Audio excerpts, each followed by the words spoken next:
మహాశివరాత్రి సందర్భంగా సిటీలో శివాలయాల్లో భక్తులు పోటెత్తారు. తెల్లవారుజాము నుంచే అత్తాపూర్లోని చిన్న అనంతగిరి శివాలయానికి క్యూ కట్టారు భక్తులు. స్వామివారికి ప్రత్యేక పూజలు చేసి మొక్కులు చెల్లించుకుంటున్నారు. భక్తుల రద్దీ దృష్ట్యా అన్ని ఏర్పాట్లు చేశారు ఆలయాధికారులు. ఆలయాల్లో రద్దీకి సంబంధించి మరింత సమాచారం మౌనిక అందిస్తారు. శివరాత్రి పండుగ సందర్భంగా సిటీలోని శివాలయాలన్నీ కూడా రద్దీగా కనిపిస్తున్నాయి. ఇక శివుడికి ఈ రోజు అంటే ఎంతో ప్రీతికరం. అందుకే చెంబుడు పాలాభిషేకం శివుడికి చేస్తే కటాక్షం ఎప్పుడు ఉంటుందని నమ్మకం. అందుకే భక్తులు సిటీలోని చిన్న పెద్ద ఆలయాలకు వెళ్ళి ఈరోజు పూజలు అభిషేకాల్లో పాల్గొంటున్నారు. ప్రజెంట్ మనము ఇటు అత్తాపూర్లోని చిన్న అనంతగిరి ఆలయంలో ఉన్నాం. ఈ యొక్క ఆలయం ప్రత్యేకత ఏంటి, ఎలా ఉంటుంది? ఇది 1975 నుంచి మేము దీన్ని ప్రోద్ధరణ చేస్తున్నాము. అయితే ఇక్కడ 500 సంవత్సరాల చరిత్ర ఉంది ఈ గుడికి. అక్కడ మదన కట్టించినప్పటి దాన్ని అని చెప్పారు. ఇది కంటిన్యూ మేము 49 సంవత్సరంగా అన్నదాన కార్యక్రమం పెట్టుకున్నాము. ఈ అన్నదాన కార్యక్రమం పెద్ద ఎత్తున ఈ గ్రామాల చొప్పున అందరి దగ్గర పోయి మేము చందా వసూలు చేసి ఎవరు లేదనకుండా ఈ స్వామివారికి ప్రతి ఒక్కరు కూడా బాగా సహకారంగా బాగా చేస్తారు. అన్ని విధాలు కూడా అన్ని పార్టీల వాళ్ళు కూడా బాగా మాకు చేస్తారని చెప్పి మేము బాగా ఆలోచిస్తున్నాం. సో భక్తుల తాకిడి ఈ రోజు ఎక్కువగా ఉంటుంది. ఎన్ని ప్రత్యేకమైన క్యూ లైన్లు ఏర్పాటు చేస్తున్నారు? నైట్ ఎట్లా ఉంటుంది పూజ కార్యక్రమాలు? మామూలుగా అయితే ఎప్పుడు వచ్చినా కూడా 40-50 వేల మంది వస్తుంటారు రాత్రి 12 గంటల వరకు. ఈసారి ఇంకా ఎక్స్పెక్ట్ చేస్తున్నాం ఇంకో 10,000 మంది పెరగవచ్చు అని చెప్పి. అంటే వచ్చే భక్తులకు అన్ని సహకారాలు చేశాం. వాళ్ళ నీళ్ళ వ్యవస్థ కానీ ఎటువంటి ఇబ్బంది లేకుండా పోలీస్ వ్యవస్థ, ఎలక్ట్రిక్ డిపార్ట్మెంట్ నుంచి వాళ్ళ సహకారం ఉంటుంది. మా ప్రణవభక్త సమాజం ఇది 49వ సంవత్సరం అన్నదాన కార్యక్రమం చేస్తున్నాం. ఈ వచ్చే సంవత్సరం కూడా 50వ సంవత్సరం ఇంకా ఘనంగా చేయాలనుకుంటున్నాం. ఇంకా జనం ఎక్కువ వస్తారని అనుకుంటున్నాం. శ్రీయంత్రాకారంలో శివుడి గోపురం ఉంటుంది. శివుడికి ఎదురుగా ఆంజనేయ స్వామి ఉంటాడు. అంటే ధ్వజస్తంభంకు బదులుగా ఆంజనేయ స్వామి ఉంటాడు. ఏదైతే రామేశ్వరంలో రాముడికి ఎదురుగా అక్కడ జ్యోతిలింగానికి ఎదురుగా ఏదైతే అట్లా ఆంజనేయ స్వామి ఉంటాడో, రెండో రామేశ్వరంగా పిలువబడే జ్యోతిలింగంగా భక్తులు నమ్మకంతో కొలుస్తుంటారు.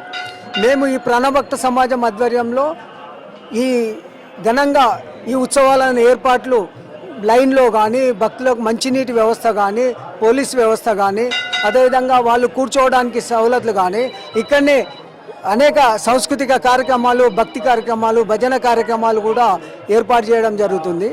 ఈ చిన్న అనంతగిరి శివాలయము తపస్సుతో నిర్మాణం చేసినటువంటి దేవాలయంగా ప్రసిద్ధి ఉంది.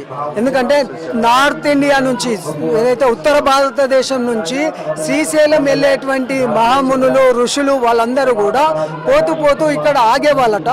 ఆగిన తర్వాత ఈ యొక్క స్థలానికి ఉన్నటువంటి ప్రాముఖ్యతను అంటే వాళ్ళు చెప్పడం వల్లనే ఈ దేవాలయం తపస్సుతో నిర్మించిందని చెప్పేసి ఆనాటి నుంచి కూడా పెద్దలు చెప్పగలుగుతున్నారు.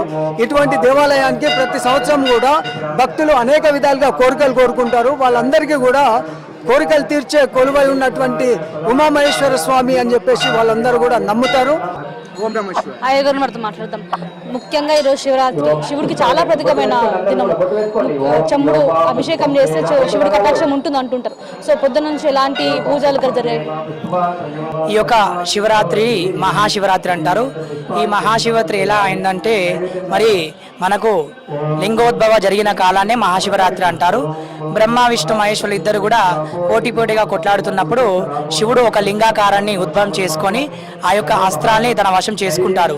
అప్పటి నుంచి అందరు దేవుళ్ళు దేవతలు కూడా చాలా పవిత్రమైన రోజు అని చెప్పి ఈ యొక్క చతుర్దశి రోజు వచ్చే రోజు పవిత్రమైన రోజు చెప్పి శివుడు అంటాడు, ఎవరైతే నాకు ఈ రోజు మహాశివరాత్రి రోజున పూజలు చేస్తారో వాళ్ళకు సకల ఐశ్వర్యములు, సకల కోరికలు తీరుస్తామని చెబుతూ ఉంటారు. కాబట్టి అందరు భక్తులు కూడా ఏ రోజు పూజ చేయకున్నప్పుడు కూడా ఈ రోజు మహాశివరాత్రి భాగంగా అందరూ ఉపవాసం ఉండి అభిషేకాలు చేస్తూ ఉంటారు. ఎందుకంటే ఉన్న కష్టాలన్నీ కానీ అవన్నీ కూడా పక్కన పెట్టేసి ఈరోజు శివుడి నామస్మరణం చేసుకుంటూ స్వామివారికి అభిషేకాలు చేస్తూ ఉంటారు. కాబట్టి లింగోద్భవం జరిగిన కాలాన్ని మహాశివరాత్రిగా మనం చెప్పడం జరుగుతుంది. ఏం పేరు మేడం ఇది? నా పేరు పావని అండి. ఎలా జరుపుకుంటే శివరాత్రి? మేము చాలా బాగా చేసుకుంటామండి. ఇదే ఫస్ట్ టైం రావడం, ఈ గుడికి రావడం. నేను ఉందని తెలుసుకున్నాము. ఇక్కడే అంటే మాది ఇక్కడే లోకల్, బట్ నేను ఎప్పుడు రాలేదు ఇక్కడికి. బాగా అనిపించింది. ఇంకా సోమవారం దర్శనం చేసుకున్నాక. ఉపవాసం ఉంటారా? ఈరోజు జాగారం ఎట్లా చేస్తారు? ఈరోజు మార్నింగ్ నుంచి ఏమీ తినవండి. సాయంకాలం కొంచెం ఒక ఫ్రూట్స్ ఏమైనా తీసుకోవడం, నైట్ అంతా జాగారం చేసి పొద్దున్నే మళ్ళీ ఉపవాసం విరమిస్తాము. అమ్మ ఏం పేరు? విజయం. సో దర్శనం ఎట్లా అయింది? ఎట్లా జరుపుకుంటారు పండుగని?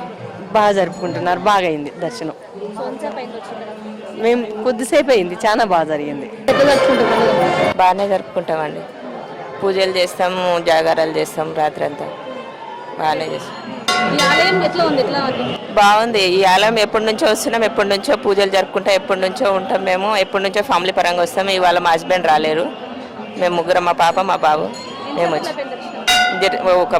ఒక హాఫ్ అన్ అవర్లో అయిపోయింది. భక్తులు మిగతా రోజు ఏ సోమవారం ఉపవాసం ఉన్నా లేకపోయినా, ఏ రోజు గుడికి వచ్చినా రాకపోయినా, ఈ రోజు మాత్రం ప్రత్యేకంగా వీలు చూసుకొని ఆలయానికి వచ్చి ఉపవాసం ఉండడంతో పాటు ఆ స్వామివారికి అభిషేకం కావచ్చు, బిల్వపత్రంతో పూజ చేస్తే ఆ సంవత్సరం మొత్తం కూడా చేయనక్కర్లేదు, అంత పుణ్యం ఈ రోజు దక్కుతుందని కూడా భక్తుల నమ్మకం.